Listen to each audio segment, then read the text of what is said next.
What a wild weekend. We could just use a couple of days just to get through the weekend. And we will, in some ways, actually do that. Tons of NFL over the next couple of days. Monday night game to preview later on in the show in Odds and Ends. There's even Baseball Hall of Fame news. We'll get to that in Odds and Ends. And as I said, we'll get into the NFL talk. Nick Ferguson drops by in 10 minutes. Talk about the college football. Also get some NFL thoughts with the former Broncos safety and Denver sports media personality. But as always, on SportsWrap, we start things with the big story. And the big story takes us to college football. And look, did you think we'd start anywhere else on this Monday edition of the show? Quick note. I have a column that is live over on MS Now, formerly MSNBC. A column that's live over at msnow.com. Go and check it out for my thoughts on this college football playoff, mostly as it relates to Notre Dame, which I'll get into here. But a great column that we put up earlier today. If you get a chance, go check it out. You can decide if it's great. It's not for me to decide if it's great. It's good for you to decide whether or not it's great. Go and check that out. Look, this has all been building up over the last several weeks, and that is part of the problem for the College Football Playoff Selection Committee. This group of people that get into a room, no cameras, nothing leaks out. We have no idea what happens other than what, Reese Davis gets out of the committee chairperson or the director of the committee. That's all you get every week, or the few questions that they answer. But part of the problem with all of this, and I've talked about it on the show before, is this idea of having 4 weeks of brackets and polls, or rankings in this case, that come out from this selection committee. Cut all that crap out. If you don't want the grief that we got from fans and pundits alike on Sunday, cut all the crap out of the middle. Cut all the fat off of this. And just say, the day after the season ends, that on December 7th, we're going to get into a room, and at 6 p.m. Eastern on December 7th, just like Selection Sunday for NCAA men's basketball and then women's basketball, we're going to release our rankings. Because if you do that, a lot of this angst with Notre Dame goes away. A lot of the fallout that's coming from this goes away if you simply make a determination that we're going to make an announcement the day after the college football season ends. And that means conference championships and all of that. That said, 2 things can be true here. One thing that can be true is that Notre Dame should have been, and I think like minds can disagree on this, by the way. Like minds can disagree whether or not Notre Dame belonged in versus Alabama versus Miami. Forget the James Madison and Tulane stuff, because they were pretty much assured spots, especially when you have an 8-win Duke team that wins the ACC conference tournament. But ultimately, what this boils down to isn't Notre Dame and Miami. It was Notre Dame and Alabama because of the way Alabama lost in the SEC title game. If you want to have an argument as Notre Dame, that's your argument. It's not Miami. Because you lose the argument with Miami. The Hurricanes belonged more so than Notre Dame. I don't think Notre Dame should have been kept out, but they shouldn't have been put in at the expense of Miami. They should have been put in at the expense of Alabama. And I am so sick and tired of hearing the people in the media that just love to perform verbal fellatio on the SEC, and in this case Alabama, and say, well, you can't punish them for being in a SEC championship game and losing the way they did. It's not just about that game. It's 3 losses on the season. It isn't as if the only loss they had was to Georgia at the Georgia Dome, or whatever the hell they call it these days, the Mercedes-Benz Stadium or whatever it is in Atlanta. That's not the only loss. You had one of the worst losses of the season against Florida State. Yes, you had one of the best wins of the season at Georgia in Athens. But you can't have it both ways. You have to examine the entire resume. And a 3-loss Alabama team did not belong in this playoff over Notre Dame, especially given the way both teams were playing going into this playoff.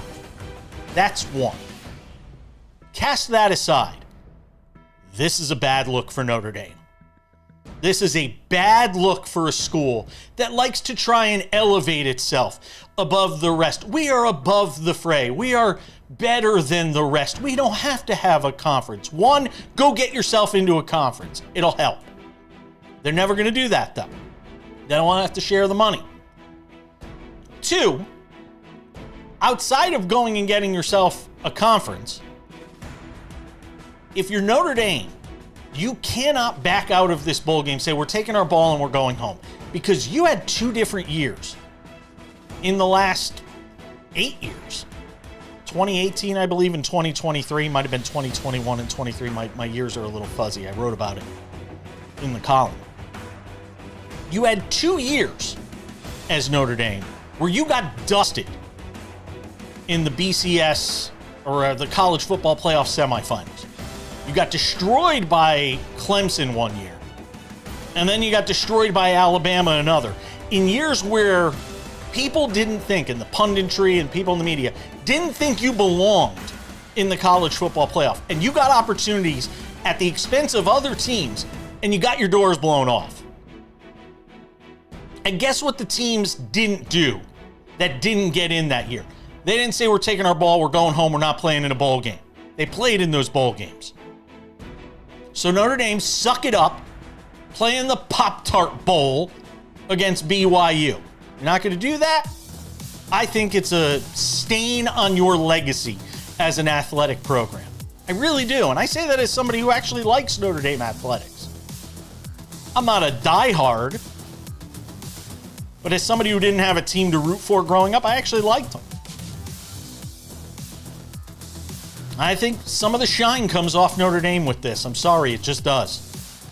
I think it's selfish, and it could have lasting ramifications on what happens to the bowl season as we know it. Nick Ferguson talks college football next.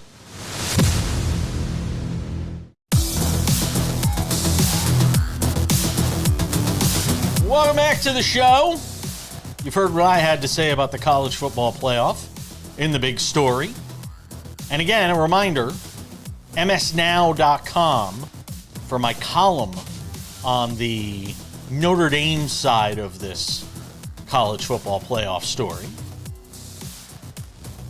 Sam Yarnell later in the show on the NFL, but now we say hello to our friend, the great Nick Ferguson, former NFL safety, Denver sports media personality. And he's a Heisman voter who joins us on the show. And I'm not going to ask him who he voted for because he won't tell me. Because he's not allowed to. Didn't you tell me one time you're not allowed to tell who you voted for? You are absolutely right. And I don't even tell my wife. So if I don't tell my wife, wow, you know I'm not telling anyone else. Fair enough. I've tried to wrangle it out of him, and he's never going to tell. So I've already given up hope on that. So I am anxious to hear your perspective. I've heard, a lot of people's perspective on this. As somebody who's in touch with the collegiate game, obviously a Heisman voter, we've all watched the evolution of the college football playoff leading up to what we saw on Sunday with Notre. And look, to me, I'll just be real brief because I already said what I had to say. But my take on it is this: stop the charade of this weekly show on ESPN that leads up to it, because it's all just a show, because by the time you got to the final one, Notre Dame, which was in the whole time, is out. Just stop with it. Just do what the NCAA men's basketball selection committee does. Last day of the football season, after all the college conference championships are done, get into a room, decide who gets in.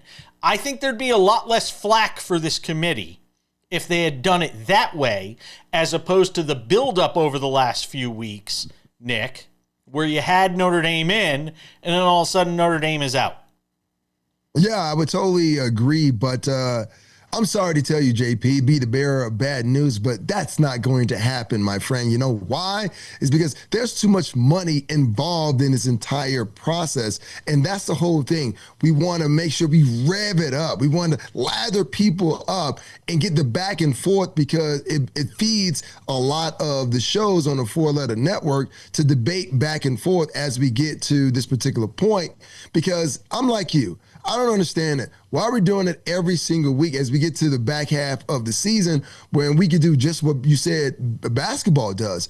Just after those championship games, then get into a room and then have that debate, because I understand why Notre Dame fans are upset, because the committee was talking about Notre Dame this entire time being one of the better teams in the playoff race. But then when it came to the rubber meeting the road, they find themselves on the outs. Now, I am not going to absolve Notre Dame for things that they have done, because they are not technically associated with any conference. No. Right? Now, they're associated with the ACC and everything else but football. So what they're experiencing is a byproduct of their own doing. Why? Because of ding, ding, ding, ding, money.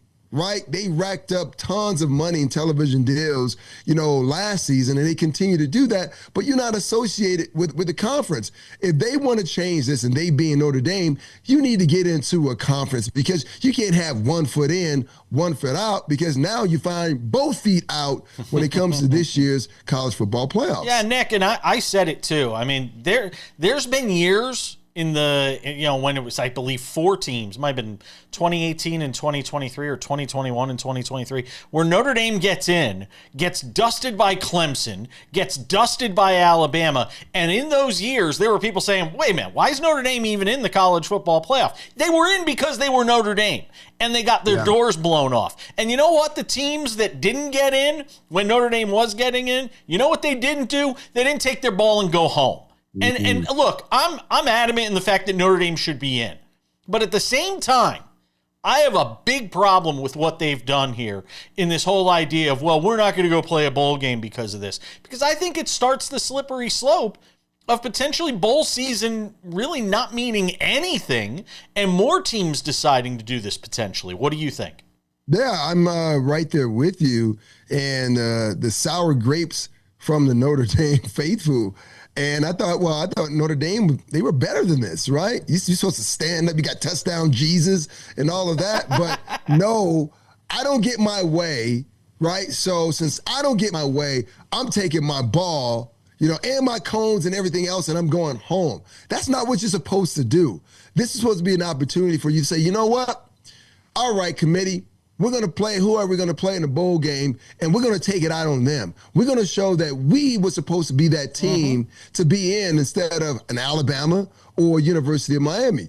But you still can't really holler at that one, because you did lose in a head-to-head to the University of Miami, but you're not in a freaking conference. In the name of inclusivity, with what college football has tried to do with the James Madison and Tulane being in, though, have they done it to the detriment of this playoff with 2 teams that are likely going to get their doors blown off in the first round game? One's a 20-point underdog, another's a 16-point underdog.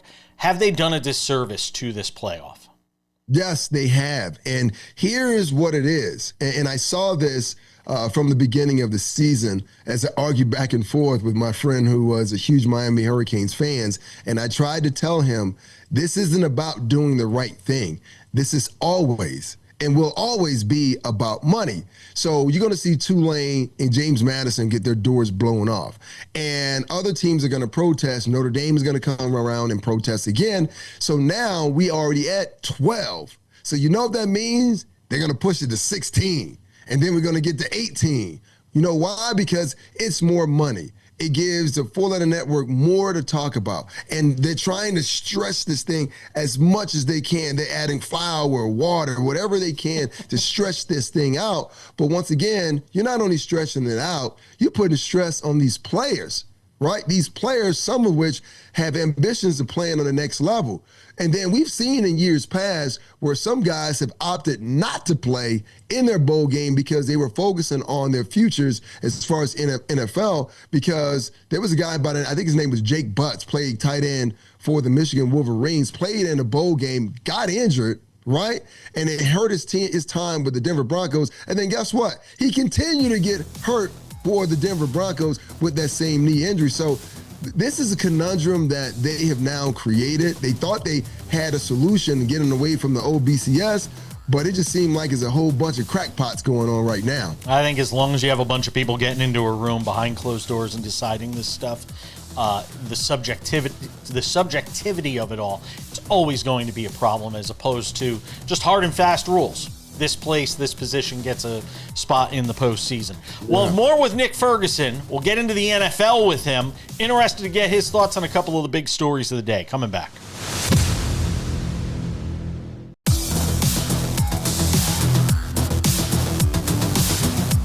All right, from our Las Vegas studios, Sports Wrap continues on a Monday. Sam Yarnell will be here in 10 minutes to talk some NFL. See what he has to say about a couple of AFC and NFC teams that we're going to get into. Don't forget, we have Tuesday leftovers tomorrow. If we don't get to your team and your story today, don't worry, we'll get to it tomorrow. So as Week 14 gets set to wrap up with a Monday night game tonight, Nick Ferguson, I'm curious as to your perspective on whether or not these playoffs, and we'll get into a couple of teams, but are these playoffs still as wide open? You know, 4 or 5 weeks ago, it just felt like anybody could win if you got into the second season, as Bill Parcells liked to call it. Does it still feel that way to you, that anybody who gets into these playoffs could wind up winning the Super Bowl?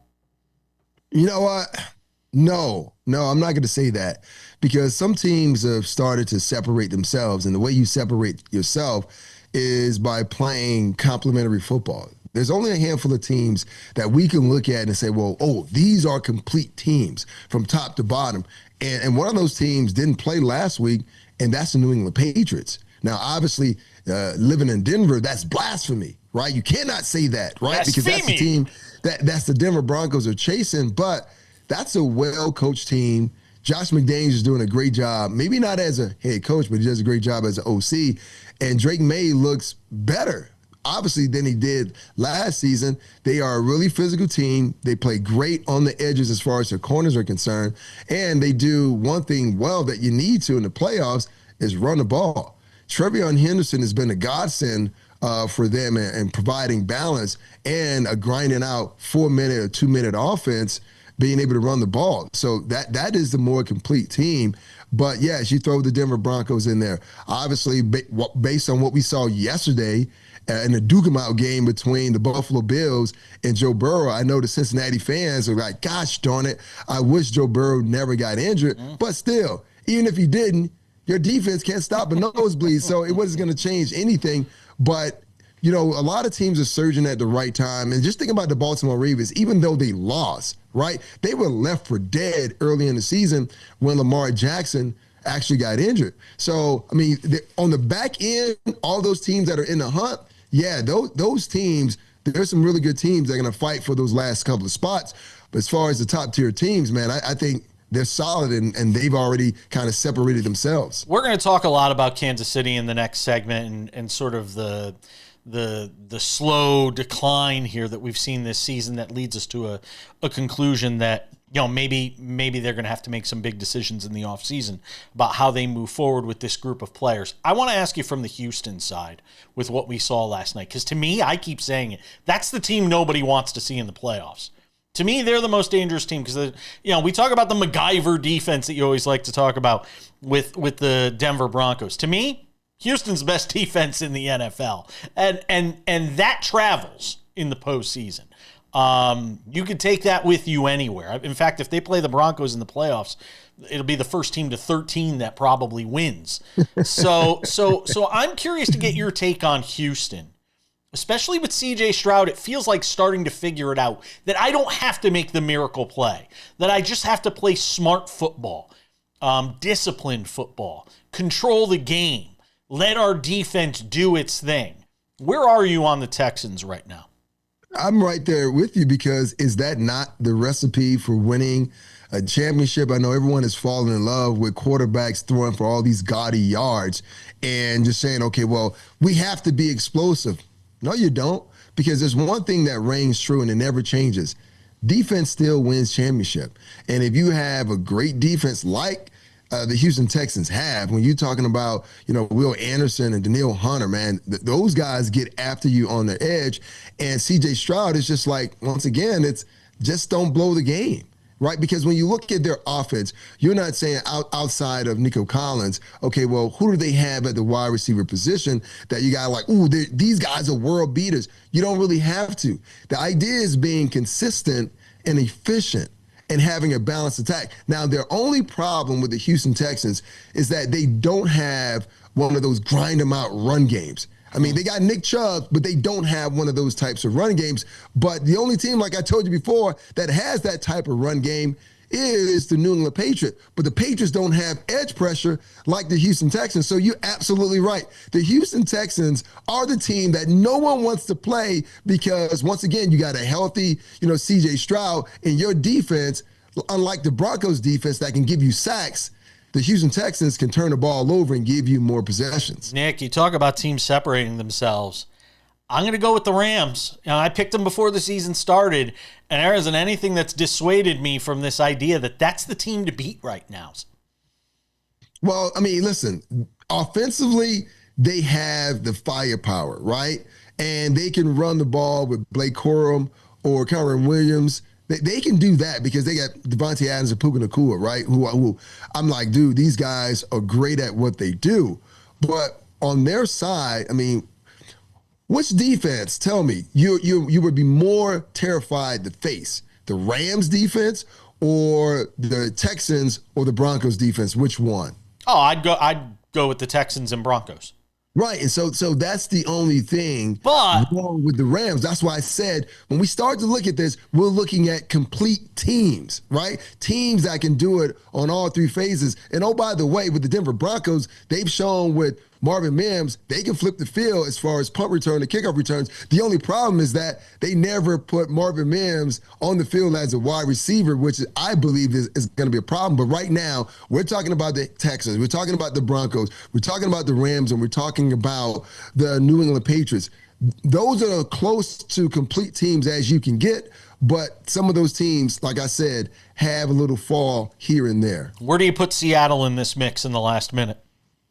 Well, I definitely put Seattle in the mix because Seattle was a team coming into the season that I thought would win the NFC as a whole. Now, they have those capabilities, but sometimes they're so up and down that you don't know exactly what you're going to get. And I call that mystery meat that you put in aluminum foil and put in the back of the refrigerator, and then 2 weeks later you come back and it's morphed into something else. That's the whole, that's kind of the pro and the con of Seattle. They can morph into something great, and then they can morph into something that's an utter catastrophe. So, but it's going to come down to me, to those two teams, maybe the Rams and the Seattle Seahawks. Nick Ferguson, former NFL safety, Denver sports media personality, Heisman voter. Don't ask him who he voted for. He ain't going to tell you. Loose lips sink ships, man. That's right. They sink more than ships. Always appreciate you, my friend. Have a great week. We'll talk soon. See you later. Coming back on this Monday Sports Wrap.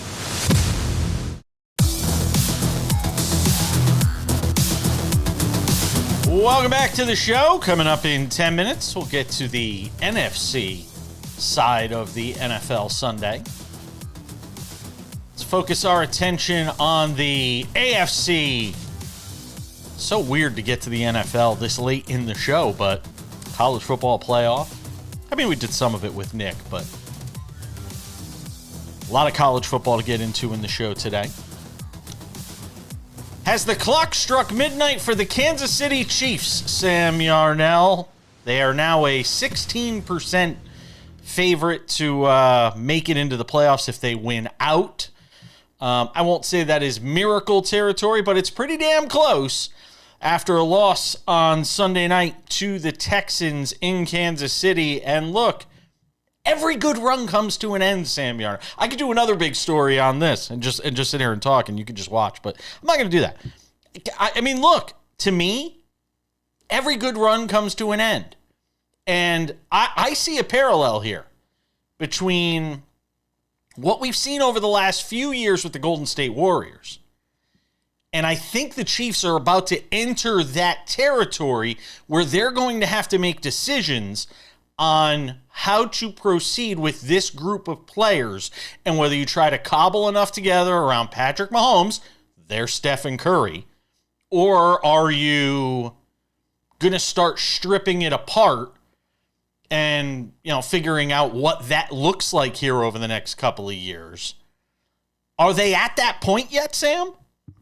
So first of all, the Chiefs are not even, you cannot compare them to the Golden State Warriors. They have not won nearly enough to compare them to one of the all-time greatest dynasties in the history of sports. The Chiefs haven't even won as much as the New England Patriots did less than 20 years ago. This isn't even the greatest dynasty of the millennium in football, right? This is very popular today, right? Everybody's talking about, oh, well, actually, it's been a great run for the Chiefs. Well, here's the thing. It wasn't supposed to end, and now everyone's just going to act like it's okay that it did. And, they had a great run, and they won a few AFC championships, and they went to a bunch in a row, and there are a couple of Lombardi sprinkled in there. They were the Super Bowl favorites coming into this year. They were the AFC favorites coming into this year. They were minus money to win their division coming into this season. This is a letdown beyond letdowns for the Kansas City Chiefs.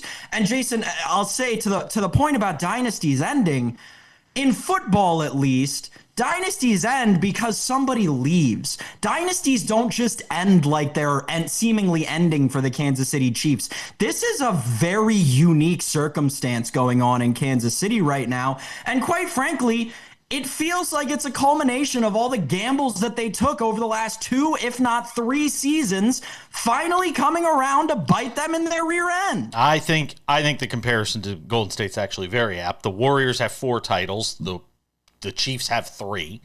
You look at the MVPs and all of that stuff. I think the comparison is actually very appropriate. I think comparing it to the Patriots is unfair. I mean, we haven't seen, I don't know if we'll see anything like what the Patriots accomplished over the course of that dynasty, perhaps in our lifetime.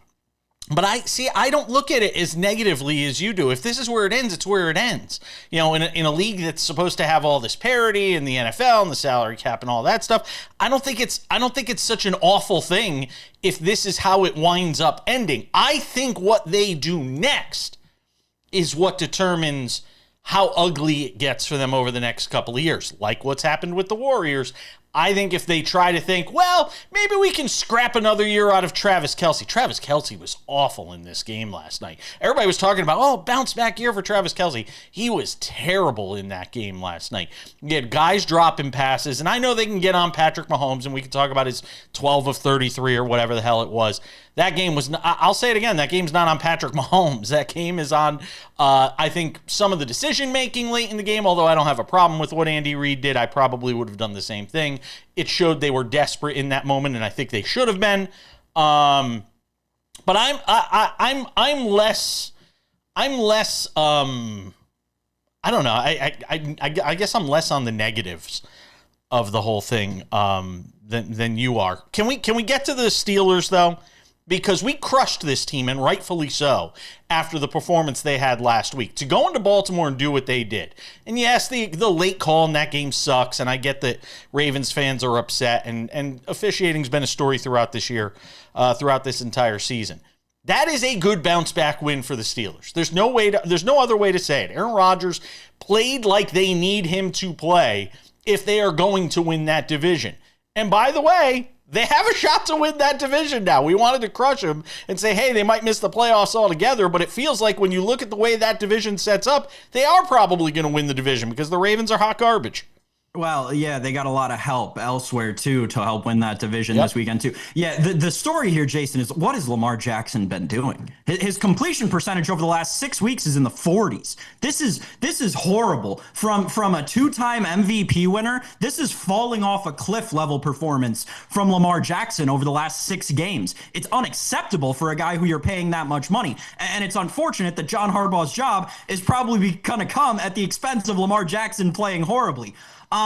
That said, it is the Steelers and the Ravens, right? So when these teams meet in 3 weeks, I can all but guarantee you the Steelers will absolutely crap the bed and the Ravens will blow them out. That's just how this series works in the history, right? But look at the Steelers' schedule, man. It is a cakewalk to the finish line. If they don't win that division, I'll be very surprised. I will be too. Everybody ready to run Mike Tomlin out of town, ourselves included, but found a way to get that team prepared. It's a good road win.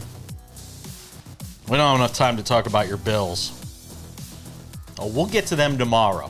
I promise. Yeah, they beat the Bengals, but I'm off on the Bills now. I'm done. I was there. I was with Bills fans. I was with Bills Mafia. Not anymore. NFC next.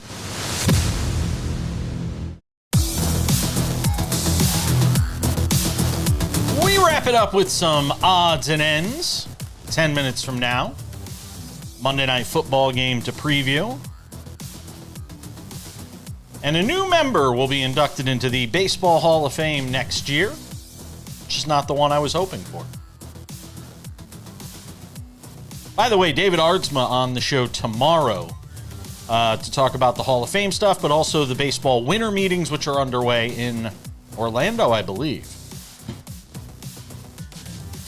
Sam Yarnell, Packers come up with a big win in Green Bay yesterday against the Bears. And look, you know, we like to get on Jordan Love, and we like to talk about the things he isn't and things he doesn't do. In a big spot yesterday, he played well. But I'm almost looking at this more from the Bears' perspective.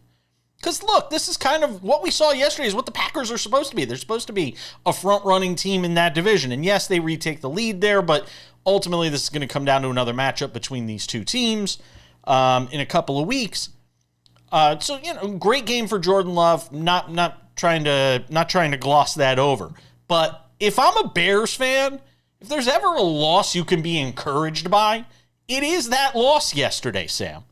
And I'll tell you this, Jason, it felt like, and maybe this is just me having watched too much early season Bills football this year, it felt like Ben Johnson left stuff on the table and he was okay with that. And I think this is one of the few situations in the National Football League where you can be okay with that, right? You're seeing a team in week 14, right? You know you're going to see them again and it's going to matter more. Don't empty the bag, right? Let Green Bay empty the bag like they did on the weird reverse play, right? Let them go deep into whatever they need to do to pretend they need this win in the regular season at home, right? So they can have the 1 seed for an extra week or whatever the case may be. This seemed like, and obviously we'll know in a few weeks whether it's actually the reality of the situation or not, but it seemed like it was next level thinking from Ben Johnson. It seemed like they got to a point where obviously they could have tied that game, and Caleb did make a bad throw. I don't want that to go unnoticed. Sure. There was an opportunity he had to tie that game. But that said, it did feel like the Bears were not leaving more to be desired, but not reaching as far as they needed to into their bag. I still have a lot of confidence in the Chicago team moving forward. I'm with you. I do too. Where are you on Caleb Williams? I'm curious, and I ask you because I remember what we talked about. The advantage of us having worked together as long as we have, which is crazy. It's been a couple of years already. I have the advantage of knowing where you stood on Caleb Williams because you said it, even when we were on the radio a couple of years ago with some company that's not even in business anymore. We had the advantage, the luxury.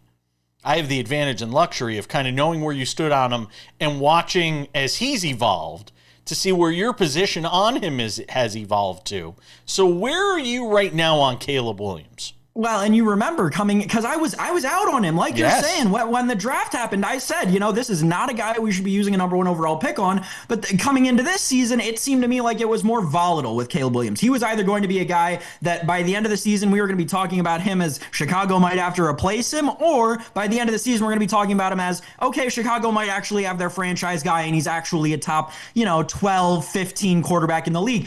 I'm leaning towards the latter. It does feel like there have been moments this season where Caleb Williams has taken the ball and he's been like, all right, I'm going to prove it to you. I'm going to win 9 games and I'm going to prove it to you. And you're not going to have an opportunity to say anything about Caleb Williams not being able to win games in the NFL and being a winner. I think that there is something to be said about how he bounces back next week, right? Obviously, this is a big game, no matter what we talk about with them getting deep into their bag and not. It's still a big game and a big environment. And Caleb Williams, his entire career has kind of prided himself on bouncing back. Well, can he do that at the highest level is a question I'm excited to see him answer. Yeah, don't fall asleep against the Browns next week if you're the Bears. Don't get caught. Exactly. No, but don't get caught looking ahead to that game the following week against the Packers. Make sure you take care of business at Soldier Field next week if you are the Chicago Bears. The Buccaneers, maybe the most inexplicable loss of the weekend. At home against the Saints, who are dreadful. Sam, I'm at a loss for words. Tyler Shuck making plays and making the Bucs look bad, and I think casting a lot of doubt around this Buccaneers team.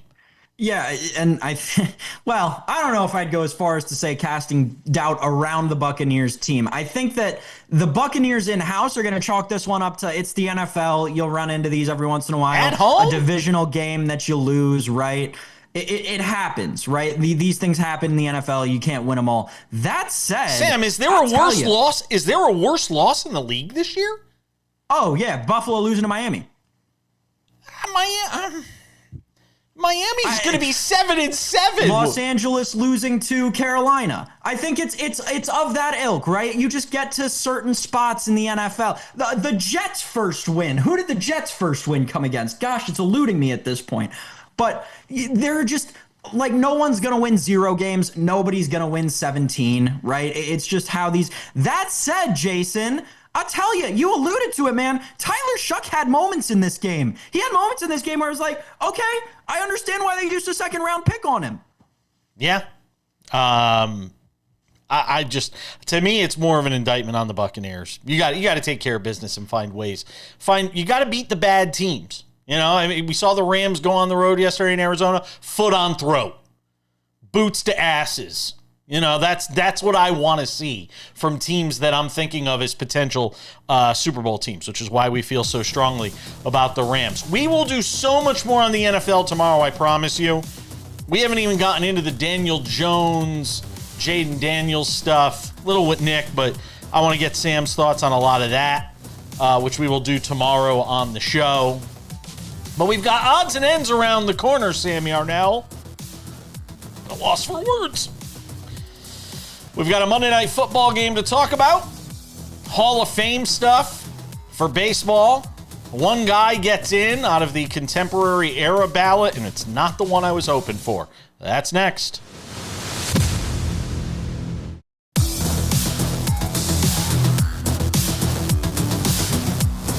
All right, just about time to put the wraps on this baby for a Monday. Where'd the time go? I believe we're 3 weeks away from the end of the year. It's goofy. As I said, tomorrow on the show, David Aardsma drops by, former big league reliever and closer, our baseball analyst. We'll get some thoughts with him on the baseball winter meetings underway in Orlando. Recap any big moves taking place there. Kyle Tucker visiting with the Blue Jays. Blue Jays just going all in now, man. Why not? Might as well. Anyway, lots to do with baseball tomorrow on the show with David Aardsma. We'll recap the Monday Night Football game, which we'll be talking about here in just a couple of minutes. Couple of quick reminders. If you haven't done so yet, make sure to subscribe to the Sports Wrap with Jason Page podcast. It's available on all your favorite podcasting platforms: Spotify, Apple Podcasts, YouTube Podcasts, iHeartRadio, TuneIn, Odyssey, Amazon. Anywhere you get a podcast, you can listen to this show Monday through Friday, crystal clear audio, 45 minutes, It's great while you're driving to work, in the shower, on the treadmill, on a plane, on a train, no matter where you may be. Make sure to go and check that out. Also, the Sports Wrap with Jason Page YouTube channel. We've put a lot of work into this, and we hope you go check it out and subscribe to that YouTube channel. It's free. We've got great content there. The show is there Monday through Friday. 45 minutes, commercial free. Go and check it out. Also, Sports Wrap shorts are there. If there's a big story during the day, we're covering it. If there's a big game at night, we're covering it. And when it's on the weekends, we're doing both. The Sports Wrap with Jason Page YouTube channel is the place to go for Sports Wrap shorts, as is our TikTok channel, Sports Wrap Jason Page, and on Instagram, you got it, Sports Wrap Jason Page. And without any further delay, ladies and gentlemen, on this Monday, time for odds and ends. Sam Yarnell, odds and ends, the baseball contemporary, the Hall of Fame contemporary era ballot. You've got writers, guys like Jason Stark, who I have a lot of respect for. You've got baseball executives, former players on this committee. And you had, I think it was 8 players up for potentially going into the Hall of Fame. And some, huge names. Look at the picture on the screen. You can figure it out. Guys like Bonds and Clemens and Sheffield on the ballot. They don't get in. Don Mattingly doesn't get in. Dale Murphy doesn't get in. Fernando Valenzuela doesn't get in. Carlos Delgado doesn't get in. But guess who gets in, Sam Yarnell? The all-time leader for home runs for a second baseman, Jeff Kent, will be inducted into Cooperstown, enshrined in Cooperstown next summer, Sam Yarnell. What'd you think of it? Yeah, this is tough. It's really tough that Bonds, Clemens, Sheffield, and Valenzuela were each named on fewer than 5 of the 12 ballots. Yep. It's gotten ridiculous at this point. It has. It was ridiculous when I was a child, when Barry was first up for Hall of Fame induction, right? And it's even more ridiculous now, 20 some odd years later. It's tough to say that the history of baseball is in a good spot when you've got stuff like this going on every year, right? Every year we're talking about, not including the all-time home run king in the record books. It's upsetting. It's frustrating. It's, as a baseball purist and somebody who feels like they really love the game a ton, it's disheartening, honestly, at this point. I agree. I wanted Don Mattingly to get in. Best player in baseball from 1984 to 1989. He does not get in. He doesn't even get close. And he was on this ballot in 2003, 2023, on it again this year. Doesn't get close to getting in. Dale Murphy, a great player, doesn't get in. Carlos Delgado doesn't get in. And yeah, look, I've always been of the opinion, put all the steroid guys in, put all the PED era guys in. We're smart enough to know what we saw with our own eyes. Odds and ends, Sam Yarnell. We got a Monday Night Football game tonight. Eagles and Chargers in Los Angeles. Those two teams getting together. Chargers plus 2.5 at home. Feels like a missed number to me. I like the Chargers getting 2.5. The total, 41.5, Sam Yarnell. So as of the time that Jason and I are doing this, we don't know whether or not Justin Herbert will play. Playing. And that is why the number is where it is. And because of that, I would probably take the Eagles. But again, it feels like a massive stay away spot on the side just because quarterback injuries make everything a little funky with spreads. I like the under, though. It's a low total, 41.5, but these are just two offenses who haven't performed a ton well lately. I know Omarion Hampton's coming back for the Chargers. Yeah, that'll give him a little boost, but I just think the defense outplays the offense for both teams, and we go under 41.5 in this game. That's my best play for this one. I couldn't choose a side for you. Yeah, I think it's hard to choose a side. I'm assuming Herbert will play. It's an important game. And you look at this AFC wildcard picture, which is becoming a lot more jumbled right now. And we didn't talk about it much in the context of the Chiefs. I keep saying it. Nobody wants to play Houston right now. And you saw why last night. That team is, man alive, that team is going to be dangerous if they get in. That's my dark horse. I don't know what the number is on them to win the Super Bowl. But it's going down. Yeah, I'm sure it is. What is it right now? Let me see if I can find it here before we say goodbye. It's 15-1. It's a lot lower than I thought it would be. Yeah. It's almost like I can't bet it anymore. We got to go. Thanks to Nick Ferguson. Thanks to you, Sam. We'll see you all back here on Tuesday. David Ardsma on the show then. Bye-bye.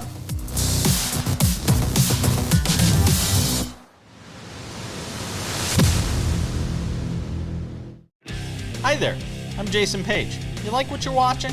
Subscribe. We've got SportsWrap shorts on this channel. We've got the show. We've got clips from the show. What else do you have to do?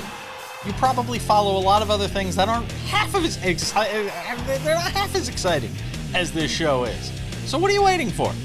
Click the subscribe button, follow the channel, watch the content. Bye.